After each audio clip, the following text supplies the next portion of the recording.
Une jeune société de conseil en innovation, installée dans Paris, dans un espace de coworking. C'est dans cette ambiance de start-up, loin d'un bureau traditionnel, que Louis Chérif fait son stage de 3e. Comme tous les collégiens de son âge, il a dû trouver une entreprise pour observer le monde du travail pendant une semaine. Je ne pensais pas que ça allait être dynamique. Je pensais que les personnes qui allaient m'accueillir allaient être froides, allaient être dans des bureaux.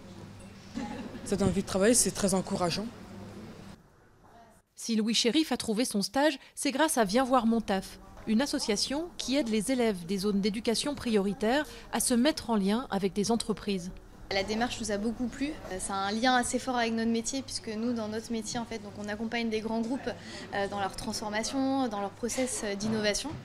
Et du coup, on accompagne vraiment les collaborateurs à grandir, à développer leurs compétences, à oser, à trouver leur voie, à avoir du sens dans leur métier. Du coup, on s'est dit, si on le fait avec des collaborateurs de grands groupes ou de PME, on peut aussi le faire avec des élèves. Autre association, même démarche. Bastien Lecause est le fondateur d'Un stage et après. Il vient faire une intervention dans ce collège du 18e arrondissement à Paris, un collège classé REP où beaucoup d'élèves sont issus de milieux défavorisés. Le stage de 3e, c'est la première fois pour plus de 850 000 élèves chaque année, la première fois, qui vont découvrir le monde de l'entreprise. Parfois, pour certains, ça va être la seule fois, parce qu'ils vont, pour certains, décrocher. Donc c'est un moment qui est indispensable pour réussir à leur montrer ce qui existe.